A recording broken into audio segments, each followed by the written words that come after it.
I'm Joe Yudin, the owner of Touring Israel, and here we are at Tel Megiddo, also known as Armageddon, here in the Jezreel Valley, and it's one of the oldest places in the world, and we're going to take you on a little journey through time today, so come on in.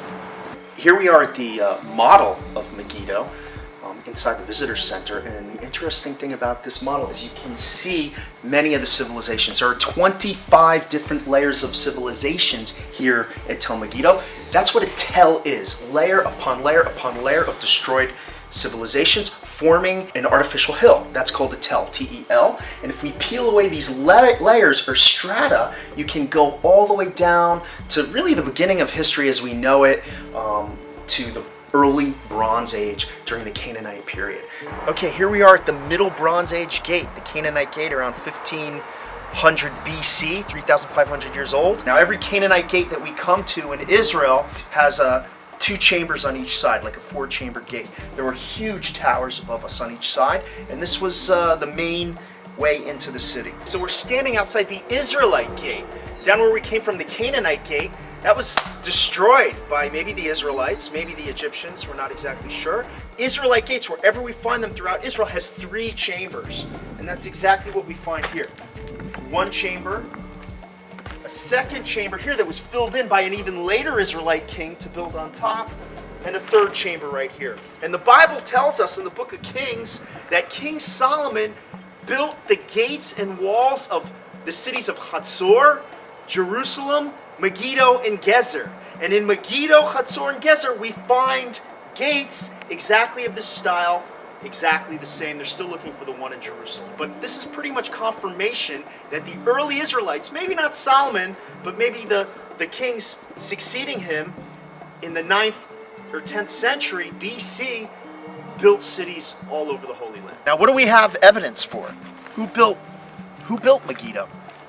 We're not sure, okay? It could have been Solomon, as the late great Israeli scholar and archaeologist in general, Yudin, says. New archaeologists such as Israel Finkelstein thinks it was the later Israelite kings. Maybe Jeroboam II, maybe King Ahab in the 9th century. What we have behind me are stables for horses and chariots, probably. Some archaeologists think they're storage rooms, and a rather large palace to our left, beyond the palm tree over there. Basically what you're looking at here is the northern palace of the city of Megiddo, the Israelite city of Megiddo, and you're seeing two sections. You have the outer wall that you first saw, and then you have this inner, more white wall. Okay, these are two different periods. Apparently, probably King Ahab in the 9th century BC built this smaller palace, and maybe Jeroboam II, 100 years later, in the 8th century BC, made an addition. I mean, think about it at home. How many renovations has your own home gone under in the last 20 or 30 years? Okay, this is a period over 200-300 years.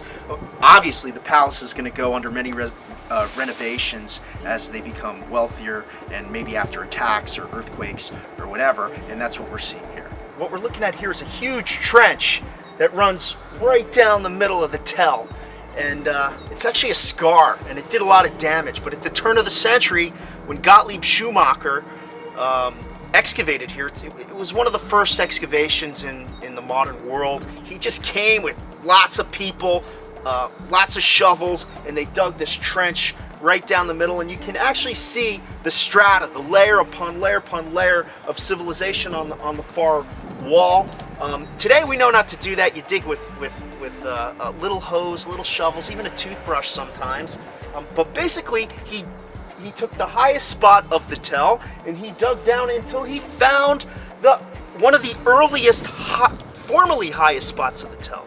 That round circular platform that you see, or bima in Hebrew, or in Semitic, maybe Canaanite, was a Canaanite temple, where the Canaanites would sacrifice animals, maybe even humans, we're not really sure, but maybe, but definitely animals, pigs, bulls, sheep, what have you, to their gods. And they would have idols set up, and they would have blood rituals and other rituals that we really don't do today because they're considered barbaric.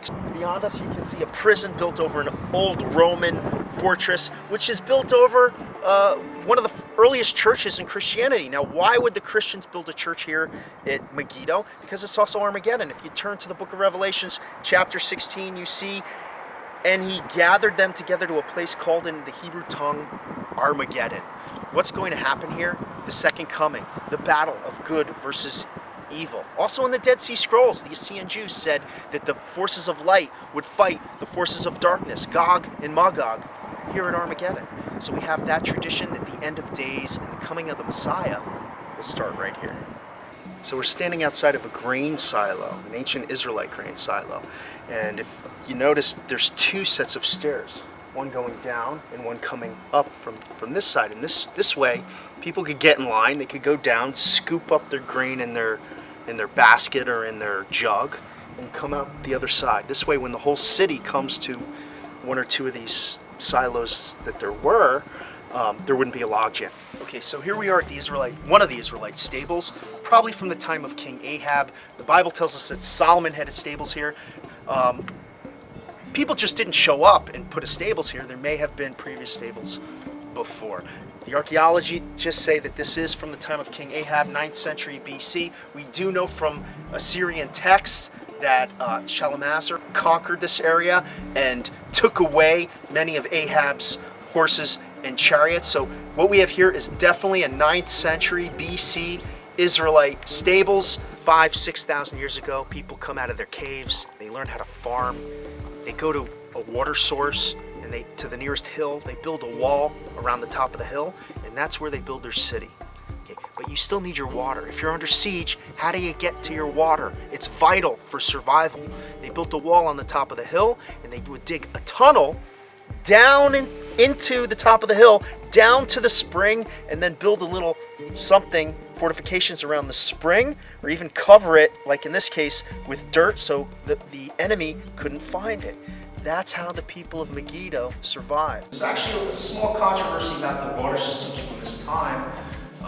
Most archaeologists think it's Canaanite, Bronze Age. These were built with bronze tools. Israel Finkelstein, the last time I spoke with him about it, doesn't believe it is. He thinks it's Iron Age, that it's 8th century Israelite, this water system, as well as a similar water system in Jerusalem. Many of you are going to Jerusalem or have been to Hezekiah's tunnel. He says that they're contemporary, but most archaeologists also say that most of that water system is also Canaanite, although in a later period it was expanded. That may be the case here, that we have a Canaanite water system that was expanded by Ahab or Jeroboam II in a later period.